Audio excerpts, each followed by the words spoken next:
সিরিয়ায় নতুন করে ছড়িয়ে পড়া সংঘর্ষে প্রায় 50,000 মানুষ ঘরবাড়ি ছেড়ে পালিয়ে যেতে বাধ্য হয়েছে বলে জানিয়েছে জাতিসংঘ। শিগগিরই সংঘাত বন্ধে আন্তর্জাতিক সম্প্রদায়কে পদক্ষেপ নেওয়ার আহ্বান জানিয়েছে তারা। কারণ মাত্র এক সপ্তাহের লড়াইয়ে সিরিয়ায় 457 জনের বেশি মানুষ নিহত হয়েছে। আরও জানাচ্ছেন মাহফুজুর রহমান। সিরিয়ার বিদ্রোহীরা এরই মধ্যে দ্বিতীয় বৃহত্তম নগরী আলেপ্পোর বেশিরভাগ অংশ দখল করে নিয়েছে। সপ্তাহখানেক আগেও আলেপ্পো সিরিয়ার প্রেসিডেন্ট বাশার আল আসাদের সেনাবাহিনীর দখলে ছিল।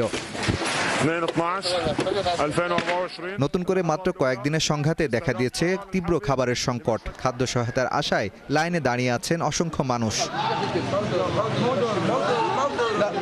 সিরিয়ার যুদ্ধ যেভাবে ছড়িয়ে পড়ছে তাতে শঙ্কিত বোধ করছেন বলে জানিয়েছেন জাতিসংঘ মহাসচিব অ্যান্তোনিও গুতেরেস।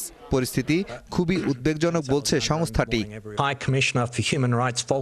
বেসামরিক মানুষ ও বেসামরিক অবকাঠামোর সুরক্ষা নিশ্চিত করতে সব পক্ষকে অবশ্যই যথাসাধ্য করতে হবে, যার মধ্যে বেসামরিক নাগরিকদের প্রাণ বাঁচাতে নিরাপদে পালিয়ে যেতে দেওয়ার সুযোগ দেওয়ার বিষয়টাও অন্তর্ভুক্ত।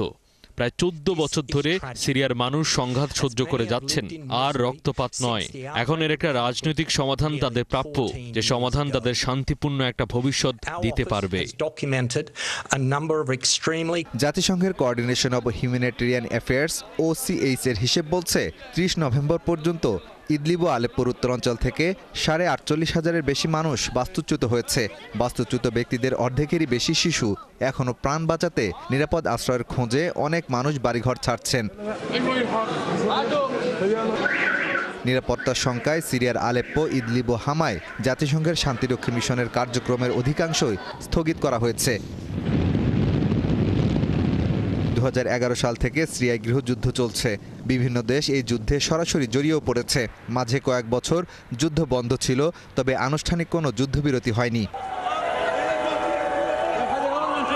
বুধবার থেকে সেখানে নতুন করে সংঘাত শুরু হওয়ার পর প্রতিদিনই আসছে মৃত্যুর খবর।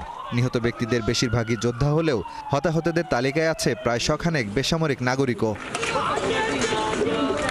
মাহফুজুর রহমান, 71।